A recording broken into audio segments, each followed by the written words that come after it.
Nós começamos a falar de Davi na sexta-feira. Ontem nós falamos um pouco da história de Davi e hoje eu quero falar do fracasso de Davi.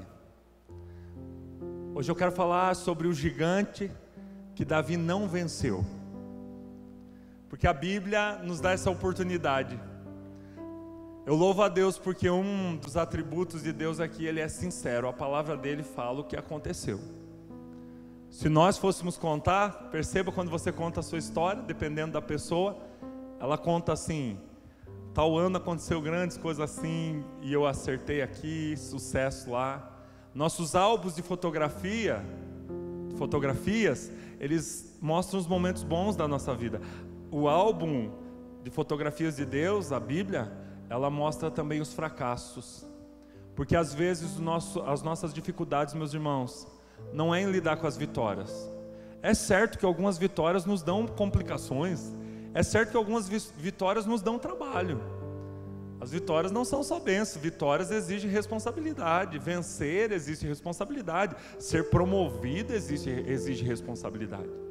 Mas muitas vezes nós não sabemos como lidar com o fracasso. Como foi falado ontem aqui, nossos pais, eles não nos treinaram para o fracasso, eles não nos prepararam para o fracasso. O ser humano tem a tendência de evitar a dor, fugir da dor. O ser humano tem essa tendência, fugir da dor, evitar o fracasso. Mas vocês sabem, se todo mundo aqui tem pelo menos mais do que 7, não, mas desde criança nós já sabemos. A dor é inevitável, o fracasso vem. E uma igreja que não fala de fracasso e não ensina como lidar com os fracassos, é uma igreja que tem a tendência de, nos momentos de fracasso, tornar esse fracasso, talvez, pela falta de habilidade em lidar com essa situação, o fim do trajeto, o fim da jornada. E eu quero começar essa mensagem dizendo para você: o fracasso não é o fim da jornada. Quem crê nisso? Eu vou pedir que hoje vocês me acompanhem, porque é domingo de manhã, já estamos cansados, então eu vou pedir que você dê grito aí, tá? Você pode dar um grito aí onde você está? Amém? Então vamos fazer assim, me ajuda aí. Vamos fazer assim. Meus irmãos, eu quero começar essa mensagem dizendo: o fracasso não é o fim da jornada. A gente tinha combinado agora há pouco. O fracasso não é o fim da jornada. Aleluia. Queridos, abra sua Bíblia, né? Vocês já abriram? Mateus 12, 20 diz o seguinte: não quebrará o caniço rachado, não apagará o pavio fumegante, até que ele leve a vitória, a justiça. Em seu nome as nações porão a sua esperança. Vamos mais uma vez. Não quebrará o caniço rachado, não apagará o pavio fumegante, até que leve a vitória, a justiça. Em seu nome as nações porão a sua esperança. Amém? Amém? Queridos, quando nós olhamos para esse texto, é difícil de entender que é pavio que fumega e o que é caniço rachado. Eu vou fazer uma explicação muito simples, só para que você possa entender, para que depois nós possamos utilizar a história de Davi como princípio para o que nós vamos falar nessa manhã. Queridos, o pavio que fumega era o que acontecia. Eles usavam o candeeiro, a lâmpada que a Bíblia fala, a lâmpada para os meus pés. A lâmpada era um candeeiro com óleo, base de óleo, tinha um pavio. E quando ele estava no final do óleo, preste atenção nisso, quando estava no final do óleo, começava a fumegar, começava a ficar saindo fumaça e ia apagando o fogo. Qual que era o padrão, o costume padrão para o povo de Israel naquela época? Qual que era o costume padrão? Quando fumegava, ia lá com a mão e apagava. Sabe quando você apaga uma vela? Ia lá e apagava. Era costume apagar o pavio que fumegava, porque estava no fim. E daí a Bíblia vem dizendo assim: ele não apagará o pavio que fumega. Ou seja, quando a sua história começar a dar sinais de que ela está terminando, de que não tem mais sentido, que não está mais valendo a pena, quando ela começar a dar sinais de que não vale a pena, que é a hora que qualquer um apagaria, a Bíblia está dizendo, Ele não apagará o pavio que fumega. O segundo exemplo que é dado pela Bíblia é o caniço rachado, e ele também tem uma explicação. O caniço rachado era que nas margens do Rio Jordão tinha um capim. Esse capim, ele dava um caniço, como se fosse uma caninha. E os meninos de Israel, eles cortavam essa caninha, eles faziam furos, e eles faziam desse caniço uma flautinha. Era comum, era uma coisa muito comum, tinha nas margens do Rio Jordão, eles iam lá, tiravam, faziam a flautinha. Só que era muito sensível, não era um bambu sólido, era sensível. Então às vezes eles estavam tocando, brincando com aquelas flautinhas e rachava. E quando rachava, aquilo era tão comum nas margens do Rio Jordão, que eles quebravam, jogavam fora e faziam um outro. Moleque brincando. Mas era algo tão comum, e essa linguagem ela foi usada nesse versículo para dizer que Deus, quando parece que é a hora de quebrar o caniço, jogar fora e pegar outro, porque é descartável, Deus não faz isso. O título da minha mensagem nessa manhã é: Deus usa pessoas descartáveis. Deus usa pessoas que foram descartadas pelo mundo. Deus usa pessoas que foram descartadas pela igreja. Deus usa pessoas que foram descartadas pelo ministério. Deus usa pessoas que foram descartadas pela empresa. Deus usa pessoas que foram descartadas por outras pessoas. Deus usa pessoas que foram descartadas pela sua família, pelos seus pais. Deus usa pessoas que foram descartadas. Eu não sei se você já começa a se identificar, mas Deus não apaga o pavio que fumega. Deus não quebra o caniço rachado, porque quando algo é descartável para o mundo, Deus diz: para mim não. Para mim não. Queridos, nós falamos de Davi, e nós falamos das façanhas de Davi, e nós falamos da intimidade de Davi com Deus, nós falamos da caminhada de Davi, nós falamos de Davi vencendo o gigante Golias. Davi depois ele vai ser perseguido por Saul. Davi vai ter uma amizade muito bonita com Jonatas, filho de Saul, um exemplo fantástico de amizade, de comprometimento com um amigo. Depois Davi vai assumir o trono, e aí ele vai levar a arca. Aí tem todo aquele processo da arca, e Davi vai se tornar o rei mais querido da nação de Israel, inclusive até hoje. Nenhum rei na história de Israel foi tão amado como Davi. Nenhum rei na história de Israel foi tão estimado pelo povo como Davi. Até hoje, a bandeira da nação de Israel é uma nação importantíssima no contexto econômico, social, político mundial. Até hoje a bandeira da nação carrega uma estrela que é conhecida como estrela de Davi. Davi é estimado até hoje pela nação de Israel. Davi se torna um rei, mas um dia, nós não sabemos por quais motivos. A Bíblia conta que era a época em que os reis deveriam estar nas batalhas. Era a época que os reis deveriam estar lutando na guerra. Mas a Bíblia diz que Davi acorda por volta das 13 horas, por volta, da 1h da tarde, pelo que o texto diz, aproximadamente nesse horário do meio-dia, depois do almoço. Então olha só, tem alguma coisa errada. Sinais de depressão, sinais de alguém que está passando por algum tipo de dificuldade. Opa, agora você está se sentindo depressivo porque adolescente, gosta de acordar meio-dia. Se você é adolescente, existe uma explicação científica. Que explicação científica é essa?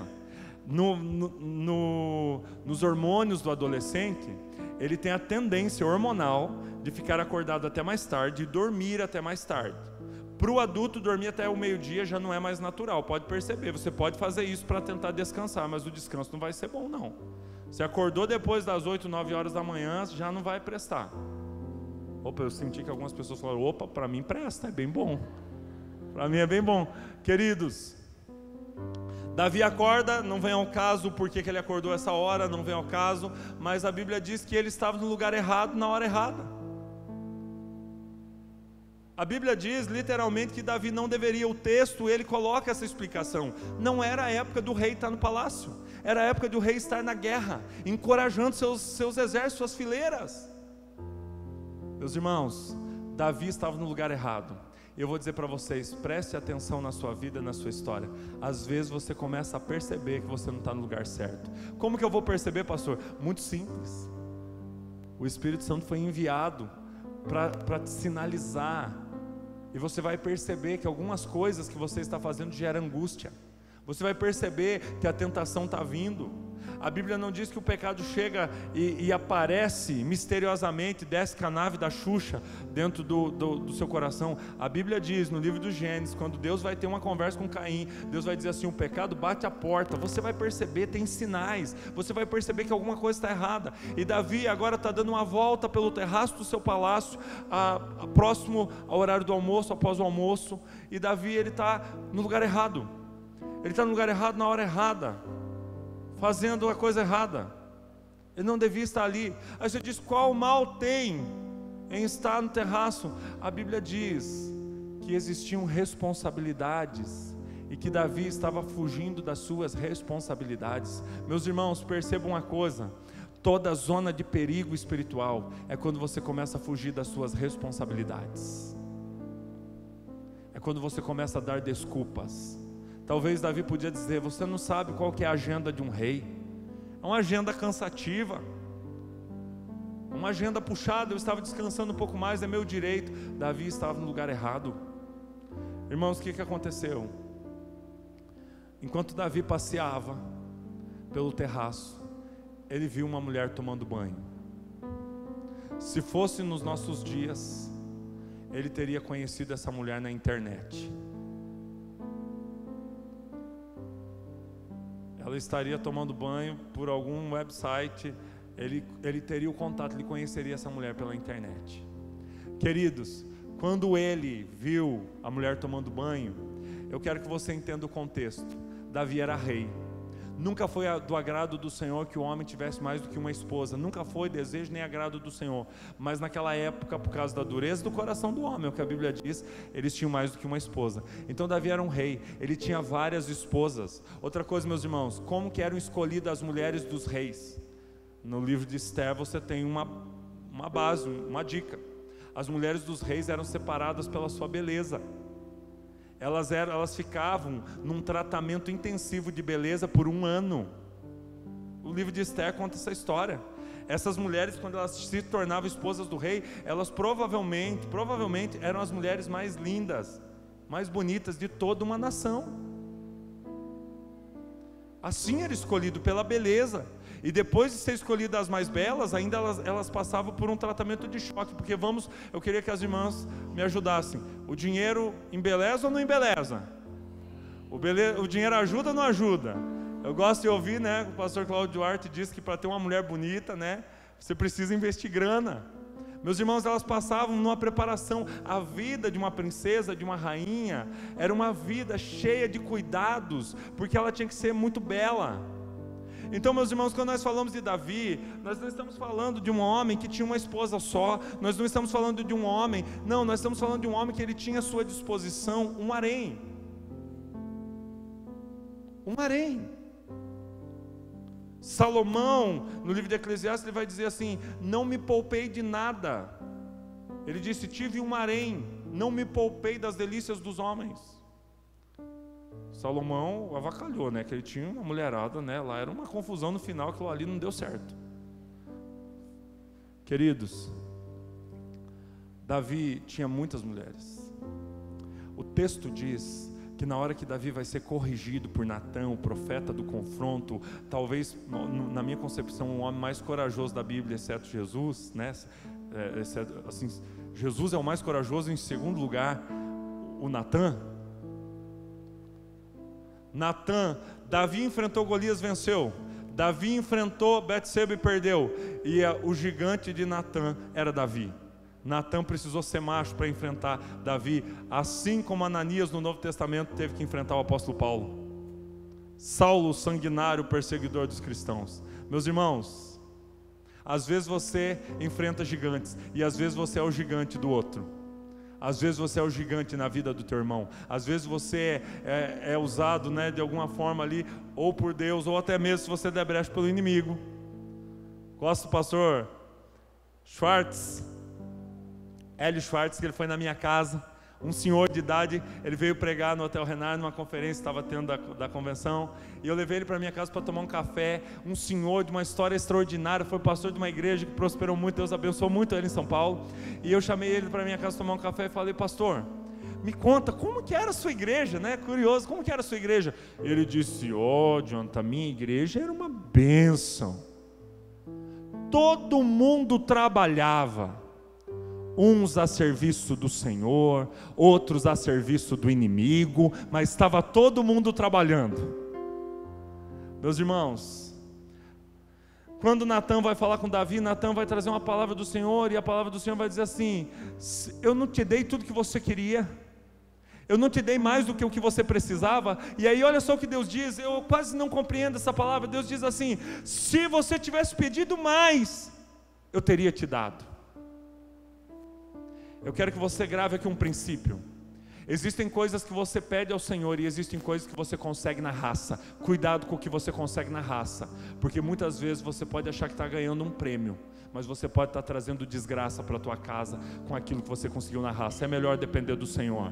Com paciência, esperei no Senhor. É melhor depender do Senhor. É melhor depender do Senhor, porque o que o Senhor faz, aquilo que o Senhor traz é bênção. Queridos, o que aconteceu?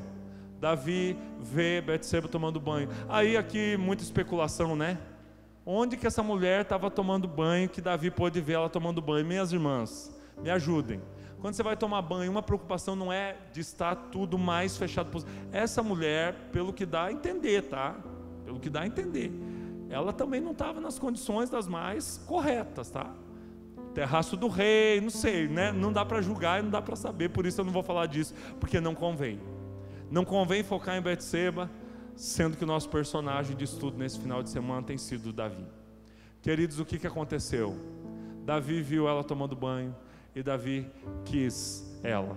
Eu me lembro de um desenho do Vegetais, que deu um exemplo fantástico, porque o Vegetais conta as histórias bíblicas, mas eles precisam usar outros exemplos, porque como que vai contar essa história de Betseba para as crianças? Então eles contam a história do rei George.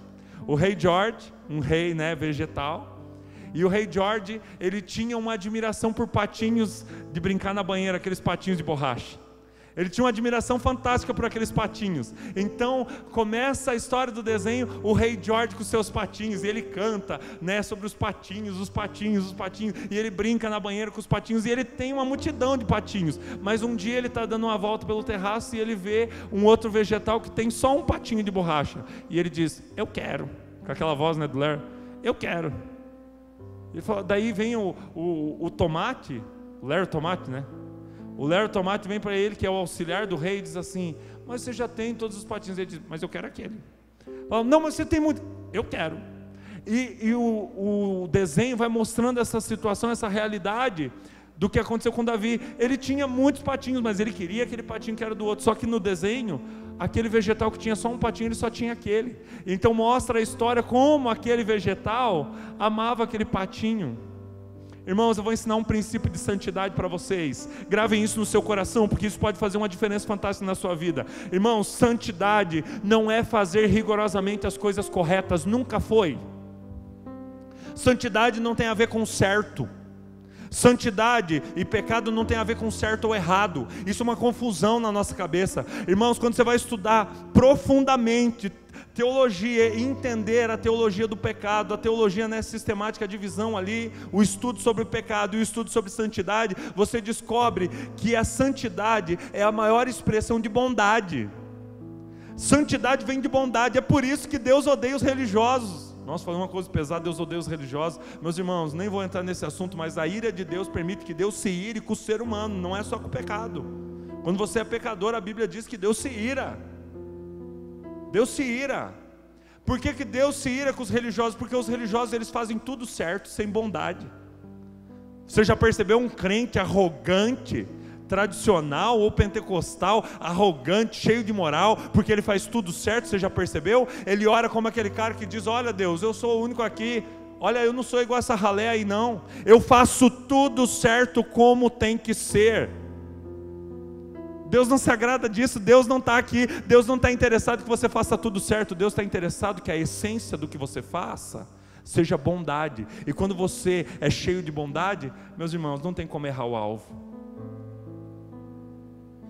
Davi pecou porque Davi não teve bondade para com aquela mulher, para com aquele homem, Urias. Um personagem discreto das Escrituras, mas que no Antigo Testamento é uma tipologia do Cristo. Ele representa Jesus, Urias. Porque ele representa Jesus, um inocente morrendo por causa do pecado de um pecador. Davi representa Jesus em alguns momentos, mas nesse momento ele está representando o pecador. E a vida de Urias, ela é ceifada. Meus irmãos, qual que é a essência do pecado? Pecado é errar o alvo. Qual que é a essência do pecado? A maldade. A maldade, você pode fazer a coisa certa, você pode fazer uma coisa que parece boa, com maldade no coração. É por isso que Deus não se acerta com os religiosos, é por isso que Deus não gosta de religiosos, Deus não gosta de nariz empinado, Deus não gosta de gente com nariz empinado, de gente orgulhosa, Deus não gosta da igreja arrogante, Deus não gosta disso. É por isso que humildade é uma característica essencial para o cristão. Humus, pé na terra. Nós temos uma brincadeira lá em casa, e eu falei tanto para eles humus, principalmente para o Mateus, humus, e então qualquer coisa que eu digo assim no carro, às vezes eu digo no carro assim para o Mateus, e ele diz lá de trás, humus, pé no chão. A raiz da palavra, a etimologia da palavra humildade, pé no chão. Meus irmãos, a humildade, ela é uma expressão de bondade, porque a humildade é quando eu sou bondoso com o outro. Eu posso corrigir alguém, eu posso ter razão, mas eu posso fazer isso cheio de bondade, eu posso fazer isso cheio de amor, eu posso fazer isso cheio de carinho pela outra pessoa, eu posso ter respeito pela outra pessoa. Meus irmãos, eu preciso ser bondoso.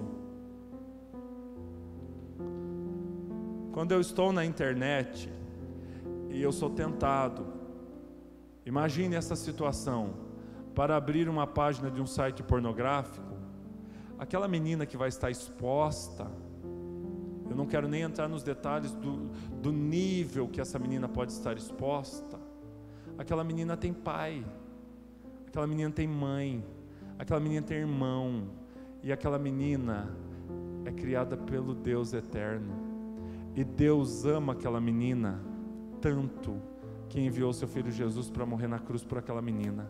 Se eu for bondoso com aquela menina, eu não vou contribuir para a indústria bilionária que escraviza. Claro que essa menina acabou por escolhas parando ali, mas ela está dentro de um sistema, e eu não posso investir o meu dinheiro nisso. Não se trata só de ver pornografia, se trata de bondade. Eu não vou ver pornografia porque eu vou ser bondoso para com o pai, para com a mãe daquela menina, para com aquela menina, porque se ninguém olhasse para sites pornográficos, essa indústria não existiria. Mas essa indústria é bilionária, é uma média, não me lembro, faz alguns anos que eu fiz essa pesquisa, mas era acima de 11 bilhões de dólares por ano. Então a essência da santidade, meus irmãos, não é fazer a coisa certa, nunca foi. Ser santo não é fazer a coisa certa. Ser santo é ser bondoso em essência, e ser bondoso em essência vai gerar a coisa certa, vai gerar coisa boa. Eu amo minha esposa, porque eu amo ela e porque eu sou bondoso com ela, eu vou respeitar ela, eu não vou trair ela. Amém? Receba essa palavra, minha irmã. Meus irmãos, se ela me ama, se ela me ama, se ela é bondosa comigo, ela não vai me trair porque ela me ama. Meus irmãos, o pecado sempre é a maldade. E aí eu quero que você entenda uma coisa, esses dois extremos, bondade e maldade, eles têm duas características peculiares. Que características que são essas? A maldade, ela sempre se manifesta no egoísmo, e a bondade sempre se manifesta no altruísmo. O Senhor nos pegou, eu e a Daiane, há uns anos atrás, e o Senhor nos levou a entender o que é ser altruísta. O Senhor nos levou a entender o que é dividir. O Senhor nos levou a entender o que é dividir. Irmãos, quando você percebe egoísmo no teu coração, pode ter certeza, pode ter toda a certeza, você vai estar caindo em pecado. Quando você começa a ser altruísta, pensando nos outros, pode ter certeza, esse é o cheiro da santidade. Quando você pensa no outro, quando você serve o outro, quando você ama o outro, quando você divide com o outro, quando você divide a tua vida com o outro. Se o menino ama a menina, ele pode respeitar a menina pode respeitar o menino.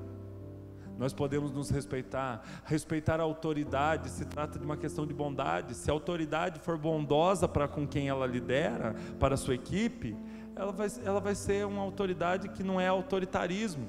Se as pessoas que fazem parte dessa equipe amam aquele que lidera, vai ser submisso. É questão de bondade e maldade. Meus irmãos, eu tenho percebido que tem pessoas que fazem tudo certo, mas que são maldosas. Maldosas no seu coração. Então qual que deve ser? E aí eu vou confrontar você agora, porque agora se manifesta aquele escudo psicológico. Você começa a pensar assim: é isso mesmo, pastor, prega isso, porque essa igreja está precisando ouvir. Graças a Deus não é comigo. E eu quero abrir o meu coração para vocês. Eu muitas vezes no meu dia a dia sou maldoso. O Espírito Santo tem me confrontado, porque eu tenho feito coisas certas, mas maldoso. E em alguns momentos eu tenho sido perverso no meu coração. E Deus tem me confrontado. E é esse o arrependimento do qual a Bíblia fala que traz mudança, transformação, metanoia. Que é quando eu começo a admitir que se não for a graça, que se não for a misericórdia de Deus, eu sou uma coisa ruim sem saída. E às vezes eu tenho que policiar o meu coração. E aí eu vou dizer para vocês: o casamento é maravilhoso para isso, o discipulado é maravilhoso para isso, a amizade é maravilhosa para isso, o pastoreio é maravilhoso para isso. Você precisa ter pessoas que te ajudem, porque às vezes o pecado é como um mau hálito, você não percebe. E eu vou dizer para vocês, eu tenho algumas vezes tido vitória, algumas vezes tido derrota, mas nas vezes que eu tenho tido vitória, são as vezes que eu chego para a Daiane e diz assim: estou morrendo de inveja. Ou quando eu digo: estou sendo egoísta, eu não quero dividir. Ou quando eu penso no meu coração alguma maldade, eu falo para a Daiane, e é duro, porque daí dá vergonha. Então nós temos feito isso, essa troca de discipulado dentro do casamento, que é dizer: olha, tem maldade no meu coração, eu fui maldoso. Meus irmãos, Lashon Hará, vocês lembram do Lashon Hará? Refreia o mal da tua língua, segura o mal da tua língua. Expressão usada pelos judeus para quando uma pessoa falava mal de uma pessoa que não estava presente, o judeu começava a bater na mesa e dizer: Lashon Hará, Lashon Hará, Lashon Hará, Lashon Hará. Refreia o mal da tua língua. Meus irmãos, às vezes nós estamos num ambiente cristão, nós estamos num trabalho da igreja, numa coisa da igreja, você percebe destilar o veneno da maldade. Os crentes, eles têm um problema sério com a língua. Nós falamos e o veneno sai. E Jesus diz que o veneno vem de um recipiente em nós, o nosso coração. Está aqui, o mal está aqui dentro. E sabe como que eu trato com esse mal? Só tem uma forma de tratar com esse mal. Tem uma história bíblica que ilustra isso. Essa história bíblica diz o seguinte: que a menina perdeu uma das suas moedas preciosas. Ela perdeu um princípio, ela perdeu um valor. Então a Bíblia diz que ela traz uma lâmpada e ela coloca no alto da casa. Ela joga luz. Sabe como que você vai limpar o teu coração da maldade que está aí dentro? Quando você colocar luz dentro do teu coração. Então como que se coloca luz, meus irmãos? Uma das maneiras é confessando uns aos outros, abrindo o coração, dividindo. Eu jogo luz dentro do meu coração quando eu começo a admitir para Deus, dizer: Deus, eu estou sendo maldoso, eu não estou sendo bondoso. Eu jogo luz no meu coração quando eu falo para a Daiane, eu estou sendo maldoso. Eu jogo luz no meu coração quando eu chamo o André Rummel e eu jogo luz e digo: André Rummel, olha aqui.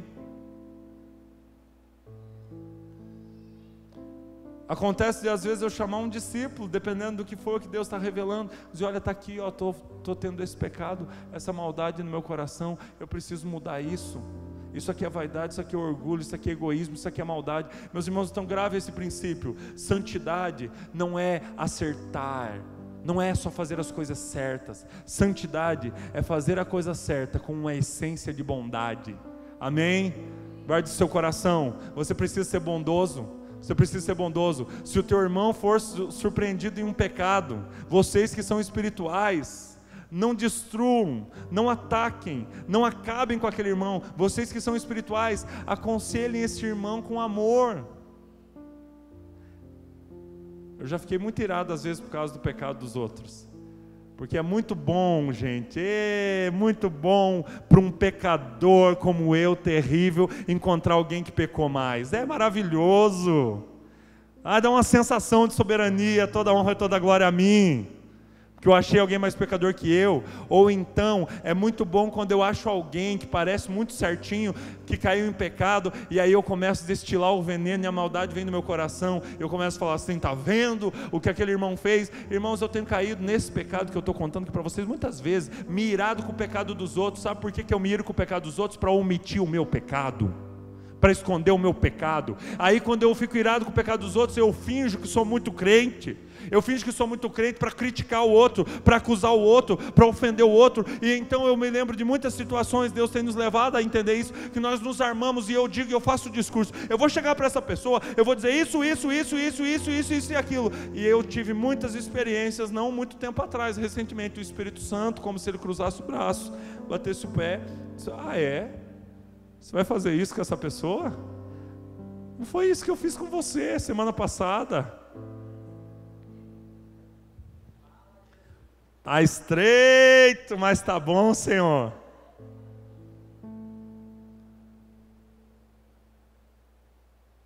Porque Deus te confronta,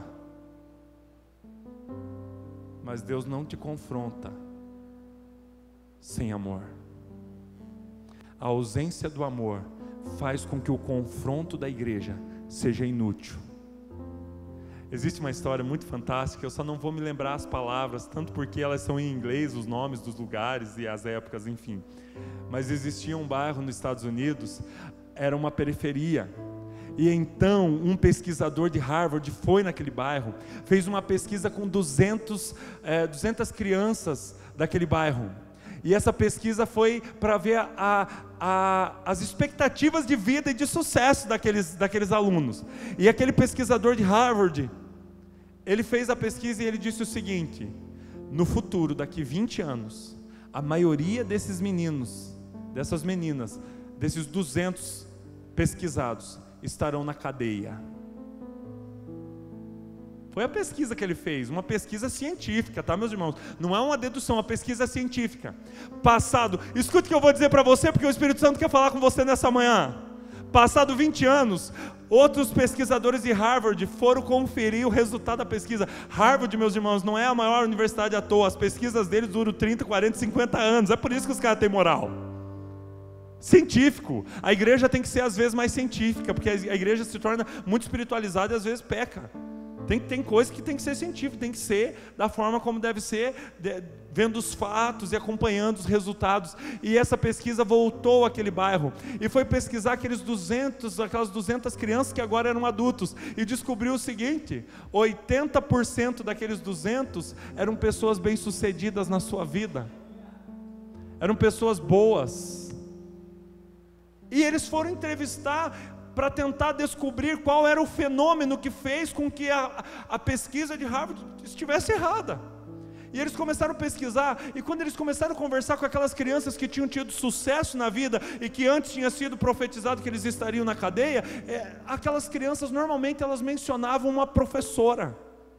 E eles começaram a perceber, a ciência, né? Uma pesquisa científica te proporciona isso, ver os fatos, analisar os indicadores. E eles começaram a perceber que várias crianças mencionaram a mesma professora. E eles falaram: gente, o que está acontecendo? Qual foi a influência dessa professora?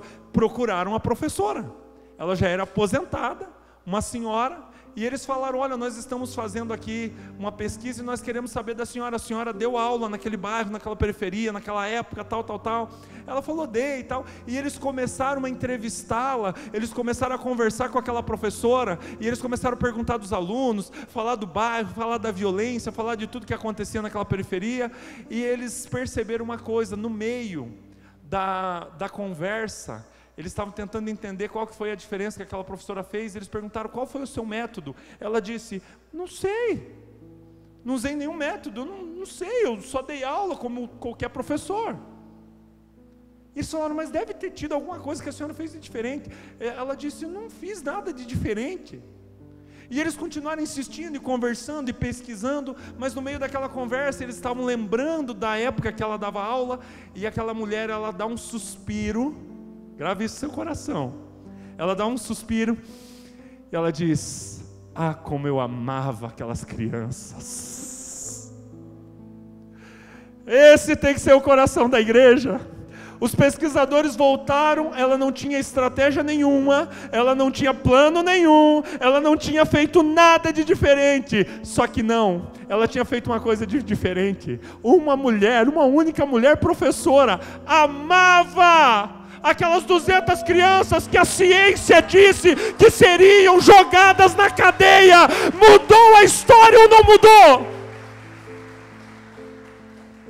Ah, Deus, que o Senhor levante líderes de jovens, de adolescentes, professores de ministério infantil, que possam suspirar no seu futuro e dizer: ah, como eu amava aquelas crianças. E nós não precisaremos mais de prisões.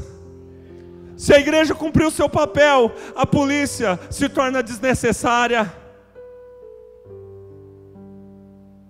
Meus irmãos, eu quero pregar hoje um Deus que não aceita o teu pecado. Eu quero pregar hoje um Deus que não passa a mão na tua cabeça quando você está em pecado. Eu quero mostrar hoje um Deus que chama Samuel para ungir o pastor de ovelhas Davi. Mas eu quero pregar hoje um Deus que também chama Natã para confrontar Davi quando está em pecado. Todo mundo precisa de um Samuel, mas também todo mundo precisa de um Natã na vida.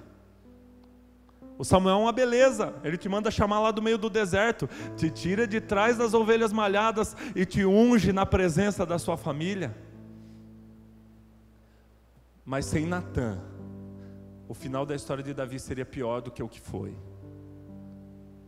Davi não seria o homem que foi segundo o coração de Deus. Queridos, eu não sei se vocês estão entendendo, a essência da santidade é a bondade. Então eu preciso fazer que avaliação: eu estou sendo bondoso ou eu estou sendo do certo? Porque Deus não está com quem é do certo, Deus está com gente de essência de bondade. É por isso que os maiores milagres na história da humanidade são produzidos por pais, por mães, em relação aos seus filhos. Esses são os maiores milagres. É por isso que uma mãe levanta o pneu de um carro, levanta um carro inteiro para tirar o seu filho de baixo. É por isso que milagres acontecem.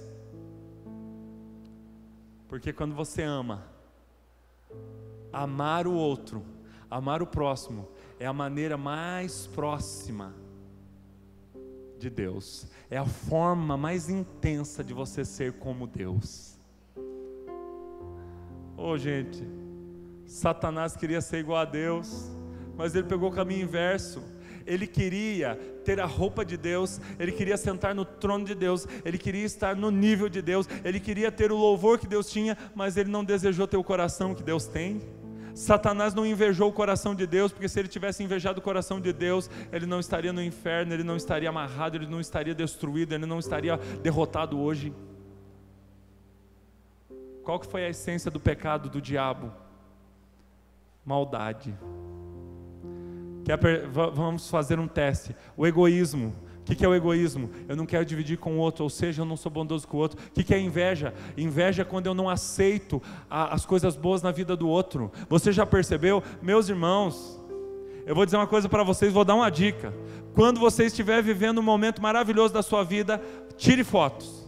Tire fotos, mas não poste na internet. Porque aí você se deixa usar. Porque o capeta vai pegar aquele teu momento maravilhoso e vai multiplicar 3.000 invejosos. Não poste na internet. Comece a prestar atenção que os melhores momentos da vida não são para estar na vitrine. Os melhores momentos da vida, eles não devem estar expostos. Eu queria dizer uma coisa para vocês. Pode sim usar a internet, postar as coisas, mas cuidado para não postar os melhores momentos da sua vida. porque você vai ajudar os invejosos. Aquele sol de rachar, feriado prolongado, você passando mal de tanto calor, abre o teu Facebook, parece que todos os seres humanos da face da terra estão na praia, os que não estão na praia estão em Piratuba, e os que não estão em Piratuba estão em 13 Itilhas, e os que não estão em 13 Itilhas estão ali no Pequeno Paraíso.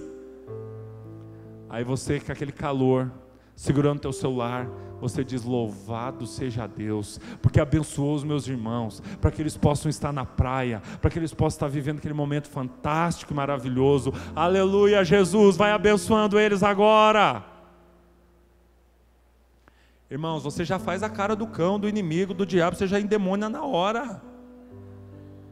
Você já endemônia na hora. Queridos, Davi, ele agiu com maldade, manda chamar a Betseba, se deita com Betseba. De Deus não se zomba, tudo que semear isso também colherá. Você sabe que no ciclo da mulher, ela pode engravidar, provavelmente um dia, em 30. Betseba engravidou. Era só uma brincadeira de Davi, era só um pecado, ela podia voltar para sua casa, ninguém ia saber, mas ela engravidou. E ela volta e diz: eu engravidei, meu marido está na guerra, eu vou ser apedrejada por adultério. Mas olha só, meus irmãos, eu vou dizer uma coisa para vocês, na Bíblia, essas mulheres, elas não deixam para trás. Na história de Judá e Tamar, ela foi lá e falou assim: ó, eu tô com uma prova aqui. E ela diz assim: eu não vou ser apedrejado sozinha não, você vai junto. Então Davi, ele cria uma estratégia. Eu quero ensinar um princípio para vocês. Todo pecado exige estratégias, para pecar e para resolver a lambança.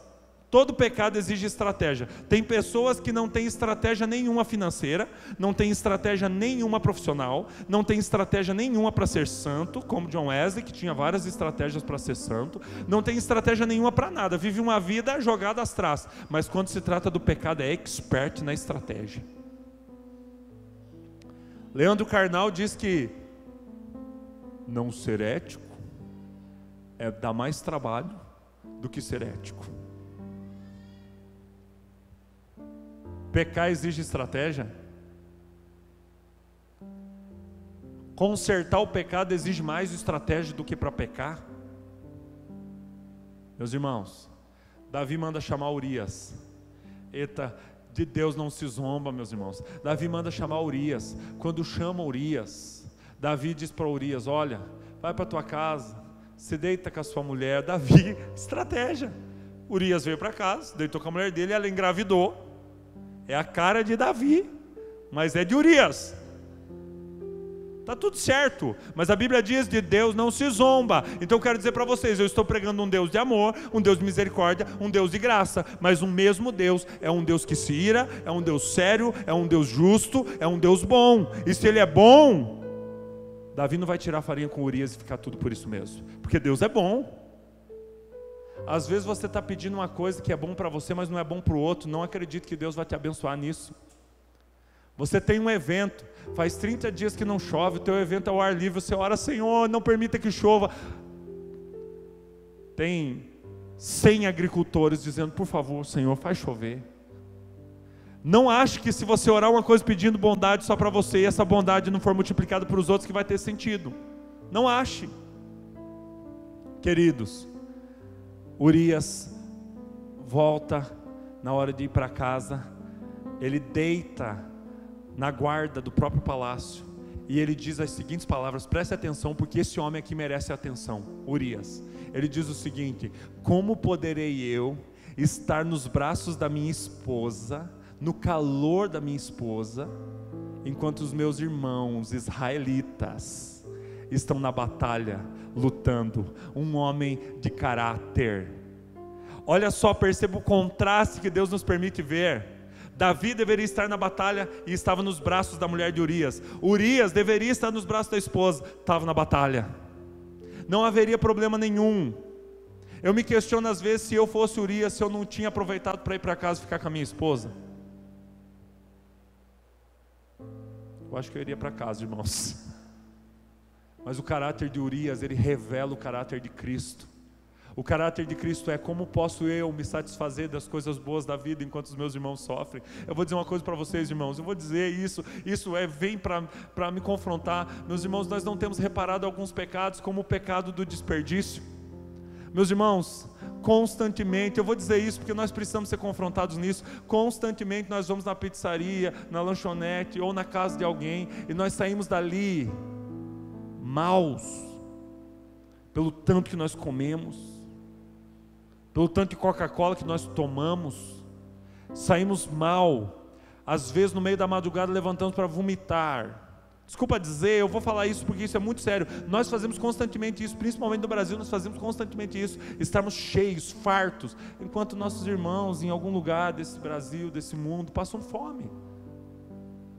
Nós não temos o caráter de Cristo, nós não temos o caráter de... você diz: pastor, então eu não devo ir na pizzaria porque alguém está passando fome? Não, eu preciso cuidar com o desperdício, porque o desperdício é pecado.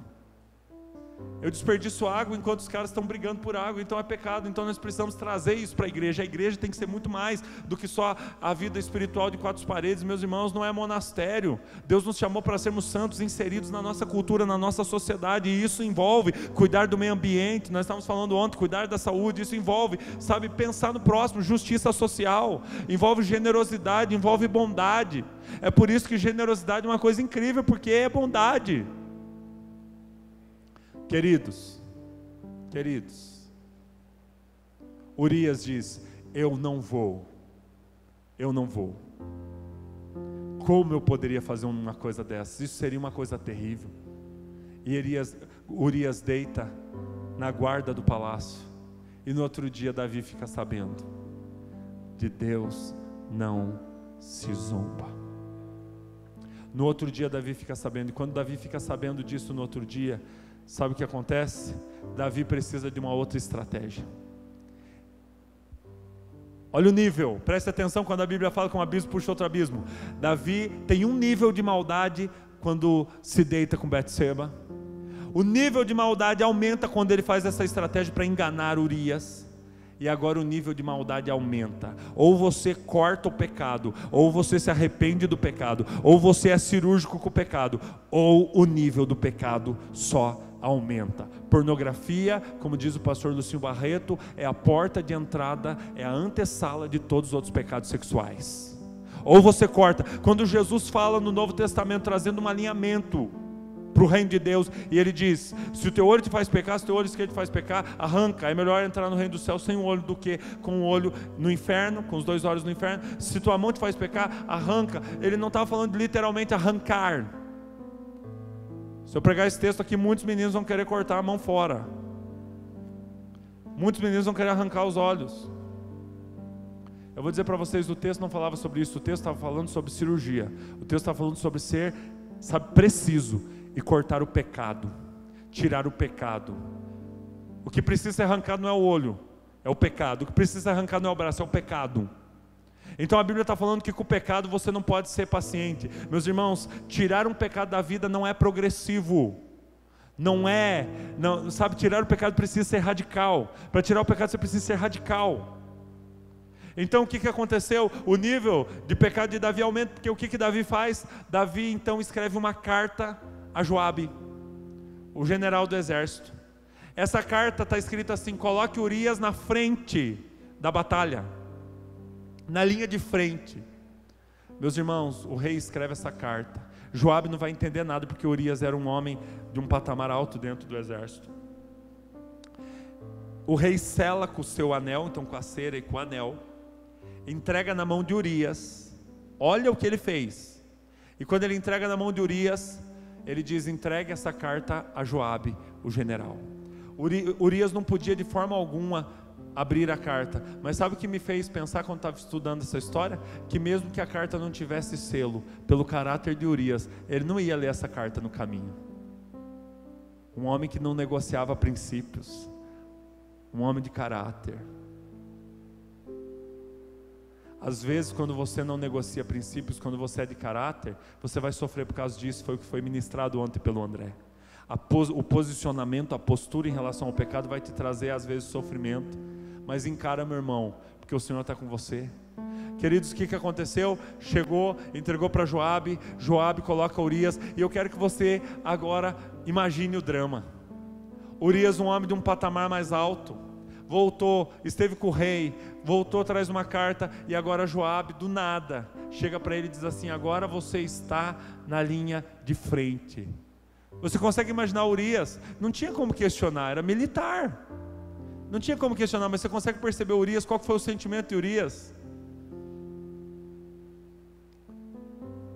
Eu fui colocado na linha de frente para morrer. E é o que acontece. Urias morre. Poxa, pastor, até ontem Davi tinha um alto conceito sobre esse cara. Você desconstruiu tudo. E eu vou dizer uma coisa para vocês, meus irmãos, tem pessoas que nem têm mais respeito por quem foi Davi por causa do pecado dele. Porque é assim que nós seres humanos fazemos. Meus irmãos, quando eu falo que Deus é um Deus que usa homens e mulheres descartáveis, eu falo isso porque nós vivemos uma época de uma geração descartável. Há um tempo atrás nós compramos um celular para Dai, um iPhone, mas era um iPhone 4. Já estava bem passado. E meus irmãos, o iPhone começou a pedir atualização, mas o iPhone 4 já não aceitava mais as atualizações dos novos iOS. O que aconteceu? Chegou um tempo que não baixava mais nenhum, não baixava mais nada. Irmãos, Steve Jobs, cara inteligentíssimo. Quando não funciona mais aquele celular, o que você faz? Compra outro. O negócio é feito para ser descartável. Eu estou falando de um equipamento, um aparelho celular caro, que é descartável. Você usa por um período de tempo, mas é descartável. Carro, meus irmãos, que os nossos avós compravam na juventude e tinham até o final da vida, com orgulho. Carro que eles tinham por 20 anos, por 10 anos, por 30 anos. Hoje, carro para nós é descartável. Você sabe que você tem teu carro hoje, você vai lá na concessionária, entrega o teu, pega outro, vem para casa. Daqui 2 anos vai lá e pega outro, é descartável. Nós vivemos numa época que as coisas são descartáveis. Nós vivemos numa época em que não há mais a importância. Por exemplo, os móveis, pega um móvel. Eu tenho um móvel na minha casa que foi feito de madeira de embuia. Deve ter sido de 1800, alguma coisa aquele móvel, deve ter sido usado por Dom Pedro I, quando descobriu o Brasil, muito antigo. Você pega aquele móvel, nem que você queira destruir, você não consegue. Um dia tentei pregar um prego, fiquei frustrado, não entrava o prego na madeira. Pega um móvel de hoje, esses que compra na loja e parcela em 20 vezes, é descartável, dá um soco naquela pia, dá um soco, é descartável. Meus irmãos, nós vivemos numa época de relacionamentos descartáveis. E eu vou dizer uma coisa para vocês. Nós vivemos numa época de que tudo é descartável, inclusive os seres humanos, inclusive as pessoas. Isso não é moderno, isso há muito tempo é assim. Dançou conforme a música, beleza. Não dançou conforme a música, está fora. A igreja muitas vezes é assim. Eu fiquei impressionado com um vídeo do Tiago Arraes, um vídeo que ele estava muito irado, e ele questionou a igreja numa pregação dele. Talvez, quem viu esse vídeo? Alguém viu o Tiago Arraes? Indignado, pesquisem lá, Tiago Arraes, indignado, dando uma palavra para a igreja. Ele disse assim: e se os meus filhos fracassarem? E se os meus filhos pecarem? E se os meus filhos caírem? Aí tudo que eu fui como cantor, como teólogo, como professor, como pastor, é jogado fora? E me fez refletir, peraí, eu só sou bem-vindo, eu só aceito quando eu sou um cara que agrado, que sirvo todo mundo, e quando eu fracassar? E quando meus filhos fracassarem? Eu tenho ensinado para os pais, porque os nossos filhos vão fracassar. Aliás, eles precisam fracassar, faz parte do processo. É por isso que na prisão Na prisão, meus irmãos, infelizmente, por conta de um erro já cultural, social, nós temos o pai muito ausente na sua figura masculina. Desde Adão nós temos visto os homens saírem da sua posição, desde Adão. Mas é por isso que na prisão, quando você conversa com um rapaz, eu tive a oportunidade durante alguns anos pregar na prisão. Na prisão, o amor daqueles homens é a mãe. É a mãe. Senhoras, algumas até já idosas, tiram toda a sua roupa, ficam totalmente nuas, para serem revistadas, com revista íntima, e eu não vou entrar nos detalhes dessa revista. Mas elas se submetem, porque elas querem passar meia hora, 1 hora, com os seus filhos, que o mundo jogou fora, que o mundo descartou, mas a mãe não descartou. Se uma mãe tem uma capacidade dessa, eu quero apresentar para vocês hoje uma verdade superior: o coração de Deus. Deus usa homens e mulheres descartáveis. Eu quero explicar um princípio para vocês. O ministério do diabo, ele tem toda a sua estrutura no pecado. Por que ele tem toda a sua estrutura no pecado? Porque se o diabo conseguir fazer com que você caia no pecado, você se torna descartável. O pecado te tira da tua posição. O pecado do filho mais novo, do texto de Lucas capítulo 15, tirou ele da casa, jogou ele longe do pai. O pecado do filho mais velho fez ele permanecer na casa, mas ainda assim está fora da sua posição. Então a Bíblia vai dizer que o aguilhão da morte, o aguilhão é um exemplo de um gancho que se batia no boi, machucava o boi, né, no cavalo, o boi, para ele andar. O aguilhão da morte, aquilo que tem machucado os servos de Deus, é o pecado. O ministério do diabo é o pecado, a estrutura do que o diabo faz é o pecado, porque o pecado te torna descartável. Para mim acabou a história de Davi aqui, para você também. Quem que é esse cara? Um assassino, promíscuo, imoral. Eu passo a odiar Davi quando eu leio essa história. Eu passo a achar Davi um cara terrível. Assim diz o Senhor, em Mateus capítulo 12, versículo 20: não quebrará o caniço rachado, não apagará o pavio fumegante, até que se leve a vitória à justiça, em seu nome as nações porão sua esperança. Meus irmãos, quando um ser humano se torna descartável para os homens, ele não se torna descartável para Deus, porque Deus é um Deus que usa os descartáveis. Deus é um Deus que usa aqueles que a igreja não reconhecem mais. Deus é um Deus que usa aqueles que a igreja jogou fora. Deus é um Deus que usa aqueles que as pessoas jogaram fora. Deus é um Deus que usa aqueles que são desprezados. Deus é um Deus dos improváveis. Deus ama pegar de trás das ovelhas malhadas e fazer vencer gigantes, mas Deus também tira Davi do pecado sexual, imoralidade, assassinato, e Deus dá uma oportunidade a Davi de arrependimento.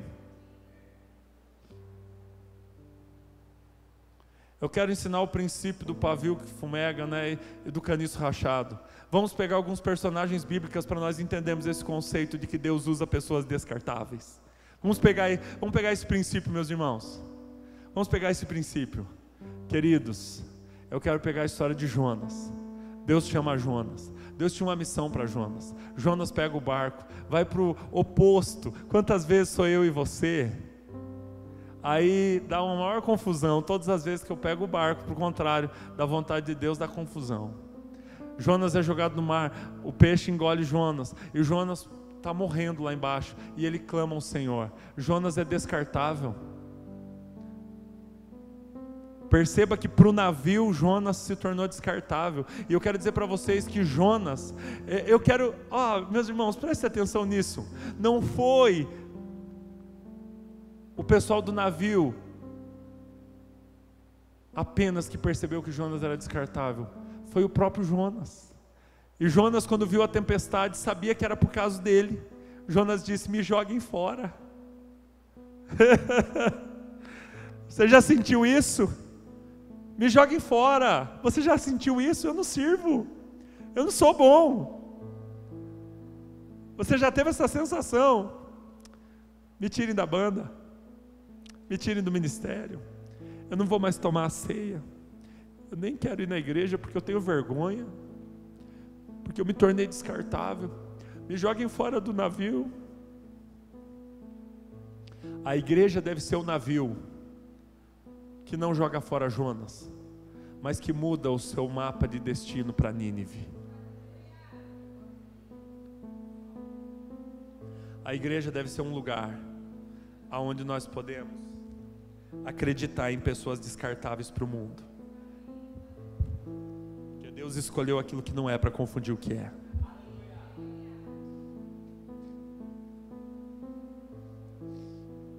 Vamos pegar outro exemplo? Jacó rouba a primogenitura do irmão. Enganador, agarrador de calcanhar. Terrível Jacó, hein? Terrível Jacó. Mentiu, enganou, mentiu o próprio pai. Aí um dia Jacó está voltando para sua terra, com medo. Manda todo mundo ir na frente e volta para trás, covarde, não quer atravessar o arroio. Covarde. Descartável. Como Deus vai usar um enganador? Como Deus vai abençoar um mentiroso? Uma pessoa sem caráter? Aí aparece um anjo. Eu gostei muito daquela cena que eles fizeram lá, da série. Foi uma... Assim, o anjo vinha, parecia assim um Jedi. Era um negócio muito massa. Apesar de não ter assistido a série, assisti a luta com o anjo. Foi bem massa. O anjo fazia assim, um negócio meio flash, assim, era muito massa. Cara, quando o anjo vem lutar com Jacó, eles lutam.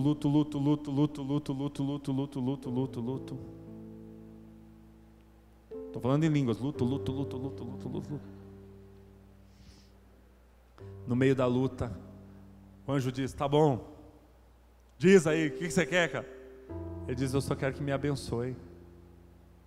Eu sou um descartável. E o anjo diz: a partir de hoje, não se chamarás mais Jacó, mas se chamarás Israel, príncipe do Senhor. Aí ele vai encontrar com o irmão. E aí o irmão, gente boa. Eu adoro Esaú. Esaú é gente boa demais. A última vez que ele tinha visto Jacó, ele tinha prometido que ia matar Jacó. Agora Jacó está vindo e Esaú já sabe que Jacó está vindo. Aí Esaú vai encontrar Jacó. Como que Esaú vai? 400 homens. O Jacó já estava com medo. E vai lá, todo mundo marchando. Quem que está vindo? Esaú encontrar o seu irmão. É hoje que nós acertamos aquela mentira tua lá de trás. E aí a Bíblia diz, eu amo essas histórias. Essas são fantásticas. Aí a Bíblia diz o seguinte, a Bíblia diz que quando Esaú chegou, um agarrou no pescoço do outro.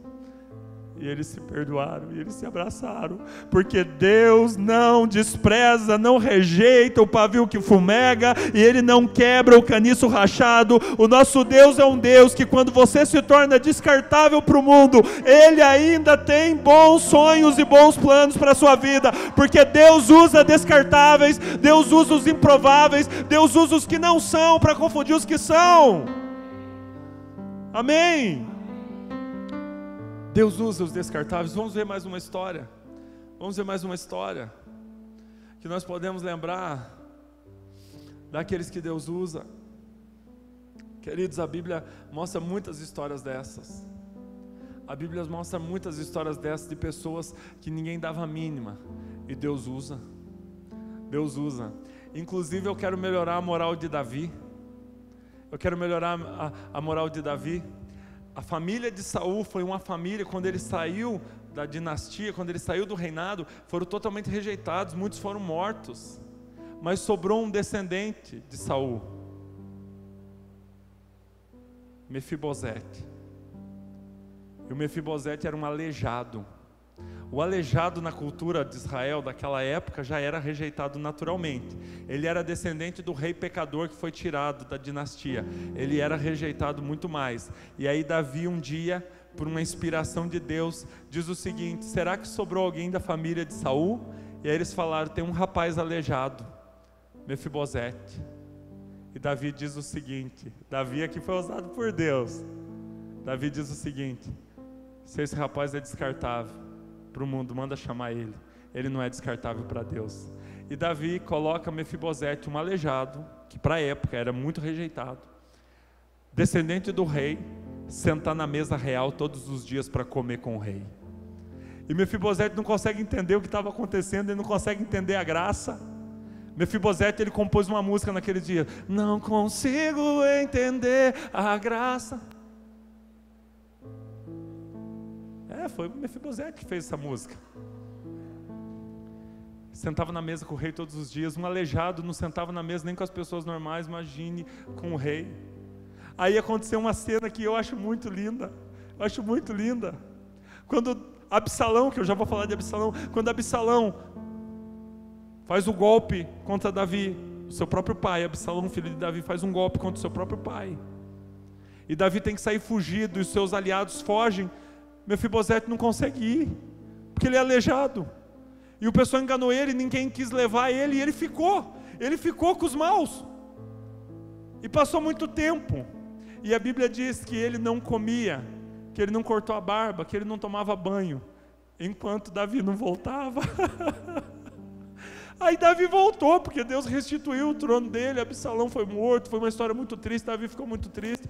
E quando ele encontrou Mefibosete, Davi foi acertar as contas. Ô Mefibosete, como você não foi comigo, rapaz? Aí Mefibosete, ele diz o seguinte: me enganaram, não me levaram, eu não consegui ir, mas eu te esperei. E ele diz: cabe a você decidir o que faz. Sabe o que Davi diz? Você vai continuar sentado na mesa, porque o meu Deus é um Deus de descartáveis.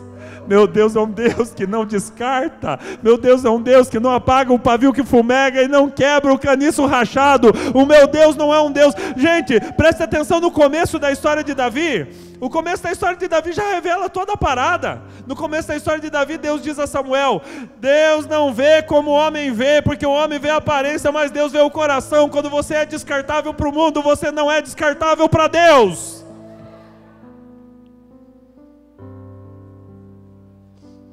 Eu lembro muito de Jonas, dessa história de Jonas dizendo: me joguem fora. Me joguem fora porque eu não sirvo mais. Me joguem fora porque eu não sirvo mais. Tem uma outra história, a história de Moisés.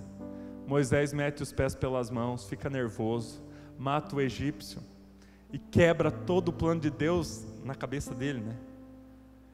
O próprio povo dele acusa ele e ele sai fugido para o deserto. O homem que era escolhido por Deus, o homem que foi chamado para ser o libertador da nação, agora foge para o deserto. A sua história some do mapa, ele desaparece. E ele está lá no deserto. Sabe quanto tempo durou? Eu queria que levantasse a mão com muita sinceridade quem acha que o seu chamado, os sonhos de Deus está demorando na sua vida de se cumprir. Levanta a mão aí, gente, me ajuda. Então eu quero contar para vocês essa história. Depois de 40 anos no deserto, sumiu do mapa. 40 anos eu já achava que aqueles 2 anos que o amigo de José esqueceu dele, já achava muito.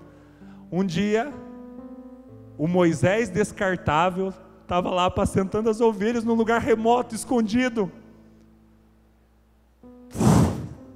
A sarça pega fogo. Era comum a sarça pegar fogo, mas aquela sarça pega fogo e não se consumia. Quando Moisés chega perto, Deus diz: tira a sandália, porque aquele que é descartável para os homens, não é descartável para mim. Moisés, você ficou desaparecido, indigente, sumiu, todo mundo achou que você tinha morrido lá no Egito. Volta, porque os meus planos ainda não se cumpriram na sua vida. Eu sou um Deus que usa os descartáveis. E eu vou dizer uma coisa para vocês: Deus tem prazer de usar os descartáveis. Se você se sente descartável para Deus hoje, olha, fique com uma boa expectativa, porque Deus tem prazer em te resgatar. Deus tem prazer de te tirar da boca do peixe, do meio do deserto, de trás das ovelhas malhadas, porque Deus é um Deus que usa os improváveis. Como eu te louvo, Senhor, por usar os improváveis. Como eu te louvo, Senhor.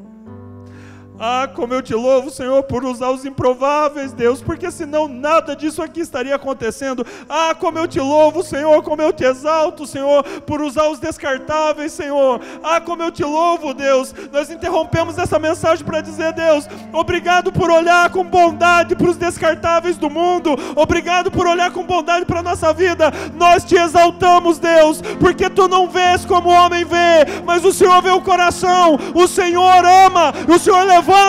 Senhor, nós te exaltamos e dizemos obrigado, obrigado, obrigado, obrigado, obrigado, obrigado, porque o Senhor nos usa. Obrigado porque o Senhor usa o descartável. Meus irmãos, terminou o pecado, estava tudo certo. Urias estava morto, o plano de Davi estava dando certo. De repente, quem bate é o frio. Isso é só os das antigas que sabem o que eu estou falando. Mas como está cheio de gente das antigas aí. Quem bate é Natã. Meus irmãos, eu sou pastor há 11 anos. Eu sei que Davi gelou. Eu sei que ele gelou. Eu sei o que é um pecador. Eu sei, meus irmãos. Já vi muito pecador e já andei muito em pecado. Quando você está em pecado, você não quer ver um profeta, mas é de jeito nenhum. Eu até parei de ficar magoado com aquele pessoal que vira a cara para mim na rua, porque eu sei que não é um problema pessoal comigo, é um problema pessoal com Deus.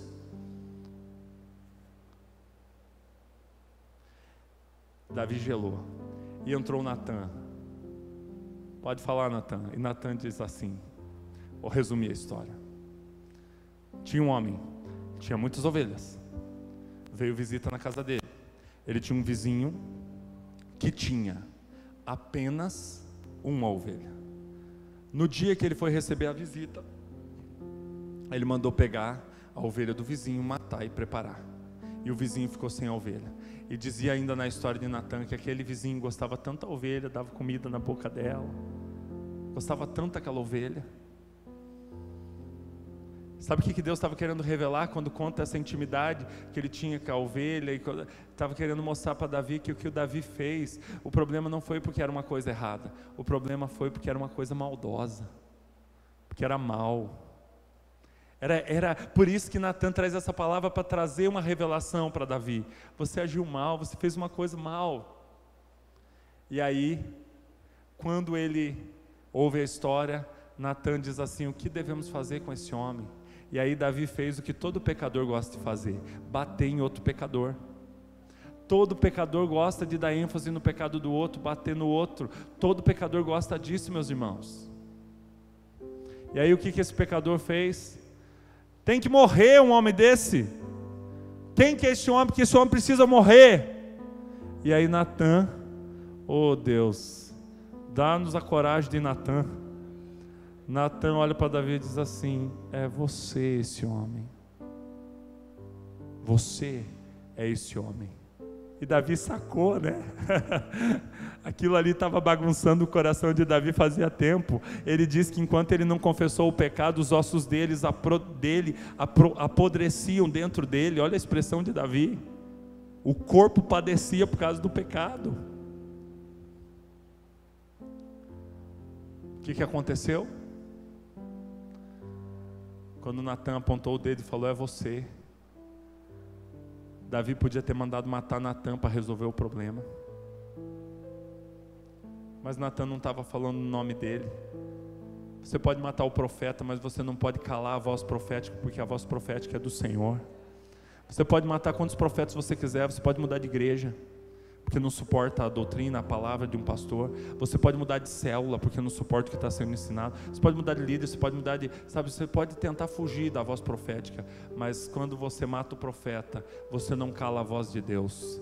Porque se o profeta é um homem sério de Deus, ou uma mulher séria de Deus, você não vai calar a voz de Deus. Eu vou dizer para vocês a situação de Davi como um pecador, com muita experiência. Eu vou contar para Davi como Davi estava se sentindo. Davi não queria ser pego de jeito nenhum, porque a desgraça ia ser total. Mas ele não aguentava mais ficar com o pecado escondido. Ele põe a mão no peito, rasga as vestes, se joga no chão. E talvez desse momento que ele tira o salmo e as palavras dizendo: não retires de mim o teu espírito. Porque nós lemos no primeira noite que quando ele foi ungido, o Espírito de Deus estava com ele, e o Espírito de Deus acompanhava ele na sua vida, o que não era comum no Antigo Testamento. Meus irmãos, ele se arrepende. Aí sabe o que Natan fala? Olha que lindo, eu quero que você preste atenção. Sabe o que Natan fala? Deus já perdoou você. Deus já mandou o confronto já com o perdão. Combo. Já foi o confronto já com o perdão. Que Deus é esse, meus irmãos? Um Deus que ama os descartáveis. Um Deus que ama os desprezados, um Deus que ama os rejeitados. Por isso, quando você for rejeitado vai doer, mas se você for rejeitado, pode ter certeza, há um indício na tua vida de que Deus vai te usar. Irmãos, aí Natan diz para ele: vai ter consequência esse negócio. E aqui eu quero ser duro com vocês e comigo mesmo. A consequência, irmãos, a consequência, muito bem falou o Gilson ontem aqui, a consequência precisa ser encarada com coragem, porque a consequência não tem como pular. De Deus não se zomba. O que semear, isso também colherá. Então a consequência precisa ser enfrentada. Agora eu quero ensinar um princípio para vocês. A consequência vai ter que ser enfrentada de um jeito ou de outro. E existem duas formas de enfrentar a consequência. Uma forma de enfrentar a consequência é sem Deus. A consequência vem, ela é terrível. Ela é terrível, ela vem, você vai ter que encarar sem Deus. A segunda forma de encarar a consequência, e foi a forma que Davi escolheu, foi quando Davi escolheu enfrentar a consequência com Deus, porque a consequência é inevitável, não tem como fugir da consequência. Mas quando Davi se arrependeu, foi perdoado, ele contou com Deus. Quando ele fugiu de Absalão, Deus estava com ele, Deus o acompanhou, porque Deus, Ele ama os descartáveis. Quando a nação soube que Davi estava em pecado, Absalão aproveitou a oportunidade que já vinha sendo preparada há muito tempo. Davi foi descartado do reino, ele se tornou um homem descartável, e ele foi, até que toda a história aconteceu. As consequências foram terríveis, eu não posso entrar nos detalhes porque seriam muitos assuntos. As consequências foram terríveis. Eu queria dizer para você que hoje colhe erros do passado, encare com coragem, mas encare com Deus, porque você vai ter que encarar as consequências, você não tem como fugir, mas você vai passar por isso, e Deus vai reacender o pavio fumegante. Deus vai começar a tocar músicas novamente de adoração, com o caniço rachado, porque Deus é um Deus de restauração, Deus é um Deus de reconciliação. A obra da cruz foi a maior demonstração de Deus, de que o interesse dele é em reconciliar com você, que o desejo dele é reconciliar com você. Na cruz do Calvário, a cruz foi um grito de Deus: volta para casa, filho. Volta para casa, filho. A cruz foi um grito do céu, foi um brado do céu dizendo: eu quero me reconciliar com homens e mulheres caídos por causa do pecado, eu quero resgatar. E aí Jesus ele traz em si esse brado encarnado, quando Jesus diz assim: não foi para os sãos, mas sim para os doentes, não foi para, foi para aqueles que estão perdidos que eu vim, foi para salvar os perdidos, resgatar os perdidos. Meus irmãos, esse é o propósito da cruz, reconciliação com Deus. Esse é o propósito da cruz. É por isso que nós dizemos: você precisa estar crucificado com Cristo, você precisa passar pela cruz, porque a cruz é reconciliação com Deus. Quando você se reconcilia com Deus, você tem que encarar as consequências, mas o pavio vai se reacender de novo. E quando o pavio se reacender de novo, o pessoal vai dizer: ué, não estava fumegando? Não era descartável? E daí Deus vai dizer lá de cima: era descartável para vocês, porque vocês têm a visão limitada. Deus não vê como o homem vê. O que é descartável para o homem está em treinamento para ser usado por Deus em um nível muito mais alto, muito mais excelente, porque assim diz a palavra do Senhor: os meus caminhos são mais altos do que os teus caminhos, os meus planos para você são maiores do que os teus planos. Eu queria pregar nessa manhã para pecadores. Eu quero compartilhar essa palavra com pecadores. Se você é santo demais, essa palavra não é para você. Essa palavra é para nós que somos muitas vezes descartáveis, desprezados. Aleluia. A primeira vez que a mãe do Billy Graham foi ver o Billy Graham pregar, ele estava estudando no seminário e ele começou a pregar numa capela. A primeira vez que a mãe do Billy Graham foi ver o Billy Graham pregar, ela ficou indignada. Ela chamou o filho dela e disse assim: Billy Graham, deve ter chamado só de Billy, né? Era a mãe dele. Ninguém vai querer te ouvir. A tua pregação é muito alta, você grita, você é insuportável. Para que falar tão alto? Você está pensando o quê? A mãe do Billy Graham não sabia que o Billy Graham estava sendo preparado para pregar em estádios. Quando o Billy Graham aparece num vídeo ali, na introdução, o Billy Graham dizendo: Deus abençoe o Brasil, Deus abençoe. O Mateus, o Rafa, eles estavam conversando comigo, nós estávamos conversando que talvez vocês não conheceriam aqueles homens. Era Poyang Shu, Billy Graham, Josué Irion, eram homens que no passado fizeram história de pregação. Irmãos, quando o Billy Graham veio no Brasil, sabe onde que ele pregou no Brasil? Maracanã, lotou o Maracanã. Lotou de todas as denominações evangélicas do Brasil, lotou o Maracanã, e ali naquela cena que o Billy Graham diz: Deus abençoe o Brasil, Deus abençoe o Brasil, Deus abençoe o Brasil. Mas a mãe do Billy Graham olhou para ele e disse assim: você é louco, ninguém vai querer te ouvir, menino. Deus usa os descartáveis. Deus usa os descartáveis. Eu não me lembro agora, gostaria muito de lembrar da história, mas tem a história de um produtor musical, acredito que americano, que quando os Beatles se apresentaram para ele, vocês lembram dessa história? Uma história muito conhecida, não lembro o nome do produtor. Os Beatles se apresentaram para ele e ele disse: capaz, isso aí, sai daqui, leva isso aí não vai, nunca vai fazer sucesso isso aí. Bum, os Beatles se tornaram os Beatles, né? E aí esse produtor musical ficou muito indignado, ele perdeu a chance, a grande oportunidade da vida dele. Até que um dia, quando ele... tem toda uma história que eu não me lembro agora, mas ele vai assistir uns outros meninos que cantavam, e quando ele vê, ele aproveita a oportunidade, e ele lança, depois de muito tempo dessa perca de oportunidade com os Beatles, ele lança os Bee Gees, esse mesmo produtor, porque ele aprendeu uma lição na vida dele. Deus é um Deus, nossa, agora eu coloquei os Bee Gees no plano de Deus, né? Deus é um Deus que usa os descartáveis. Meus irmãos, eu lembrei de uma outra história, a história de um menino que foi acompanhar a viagem do apóstolo Paulo e Barnabé. Ele se chamava João Marcos. Lembra de João Marcos? E João Marcos arruma uma confusão e atrapalha Paulo, e Paulo era um homem muito sério, muito focado. Paulo era tipo assim, aquele estilo, né? Foco, meta. Paulo era muito massa. E o João Marcos fez um rolo, fez uma confusão, teve que ficar na viagem tudo. Na segunda viagem missionária, Barnabé diz: Paulo, o João Marcos quer ir de novo viajar conosco. Paulo diz: não.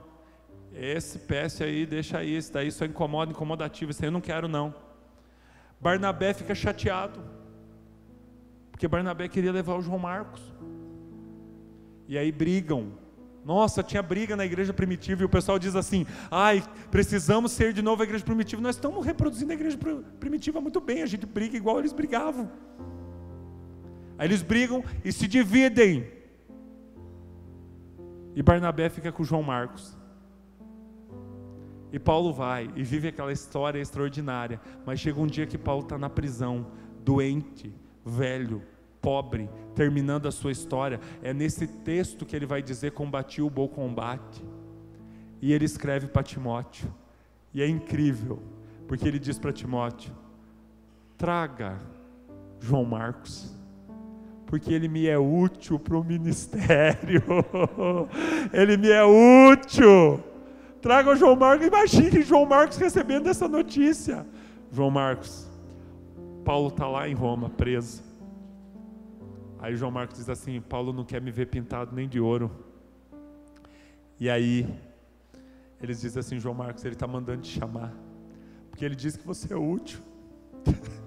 Talvez João Marcos tenha dito o seguinte: a última vez, anos atrás, ele disse que eu era inútil.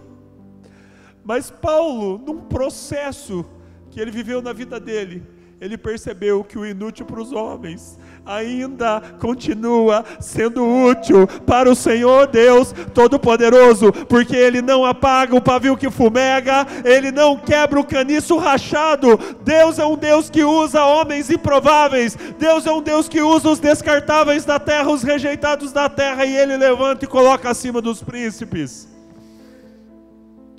Eu quero convidar você a ficar em pé. Eu não terminei a mensagem, mas é para dar uma impressão, né? Eu quero ler um último versículo nessa noite, para terminar a história que nós começamos na sexta-feira. E eu quero que você guarde isso como uma palavra para o seu coração. Enquanto isso, a equipe de música pode já vindo aqui na frente. Eu quero que você guarde isso no seu coração. Diz assim... Diz assim: porém agora não substituirá o teu reino, já tem buscado o Senhor para si um homem segundo o seu coração, e já lhe tem ordenado o Senhor que seja capitão sobre o seu povo. Portanto, não guardaste, e já lhe tem ordenado o Senhor que seja capitão sobre o seu povo, porque não agradastes o que o Senhor te ordenou, não guardastes o que o Senhor te ordenou. Meus irmãos, está tudo embaçado minha vista aqui.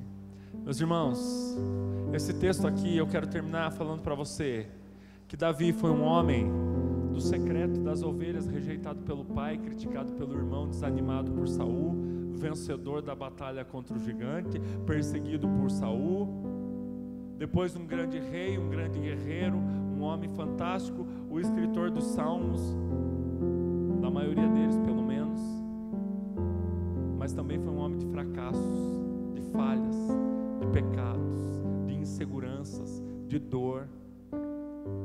E ele foi lá embaixo, ele foi mal, meus irmãos. Eu não estou incentivando vocês a ir tão fundo assim no pecado, porque não vale a pena, porque a consequência é séria e dura. Mas ele foi lá no fundo, mas Deus não o descartou, porque Davi, ele ficou reconhecido como um homem segundo o coração de Deus. Davi é usado por Deus até hoje. Como assim, pastor? Ele já morreu. Ele é usado até hoje. Quando você abre a sua Bíblia e você diz: aquele que habita no esconderijo do Altíssimo, na sombra do Onipotente, foi o cara que falou.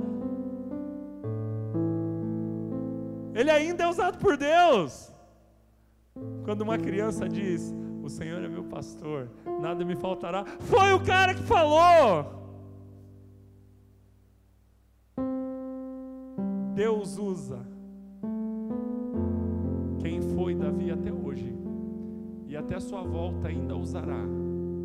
Nós ainda cantaremos muito o que Davi escreveu, porque o nosso Deus não descarta o que é descartável para o mundo. Recentemente teve uma cantora evangélica do nosso meio, caiu num escândalo. Eu fiquei sabendo que ela tinha sido levada lá para uma chácara de uma igreja muito conhecida no Brasil para ser tratada. Teve um outro cantor há uns anos atrás que ministrou muito nossa vida, que caiu no pecado. Recentemente ele retornou e tem sido muito usado por Deus. Nós cantamos as músicas dele aqui na igreja, mas eu fiquei sabendo que Azaf Borba cuidou dele, discipulou ele durante o tempo que ele ficou caído por causa do pecado. A igreja está cheia de Paulo, mas a igreja ainda tem seus Barnabés. O Barnabé é aquele que segura no João Marcos e diz: você pode ser descartável para Paulo, mas você não é descartável para mim, porque você não é descartável para Deus. E um dia Paulo, eu imagino o Barnabé, altas moral, né? Imagina o Barnabé dizendo: Paulo vai amadurecer. Imagina, cara, Paulo é uma autoesmassa para nós, mas imagina o Barnabé dizendo, abraçado com o João Marcos, dizendo assim: Paulo vai amadurecer, o Senhor vai falar com ele.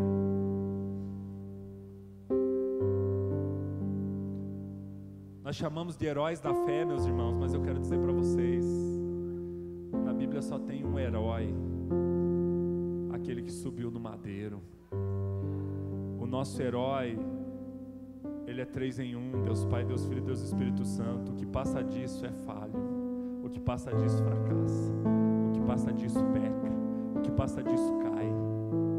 E aí nós só temos uma esperança: o perfeito subiu na cruz, para que o imperfeito, pela cruz, fosse salvo, por causa da graça.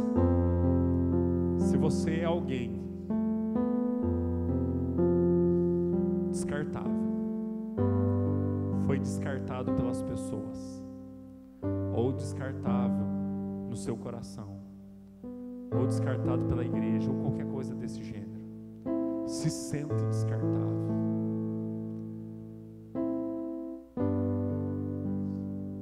vem aqui na frente, no altar. Nós vamos orar por você, nós vamos resgatar você. Tem um Barnabé enviado por Deus, talvez você até já conheça ele. Vem aqui na frente, não tenha vergonha, porque o cara mais descartável aqui desse lugar está aqui pregando. Não se acanhe, venha bem para frente enquanto nós cantamos.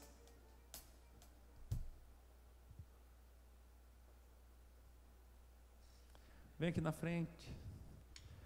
Se o Espírito Santo de Deus está falando com você, se você já se sentiu tão descartável, venha bem para frente. Eu acredito que esse apelo, se todo mundo for honesto, vai ter bastante gente. Venha bem para frente, venha bem para frente. Chega aqui pertinho do altar, porque Deus está te chamando para reacender o pavio. Venha.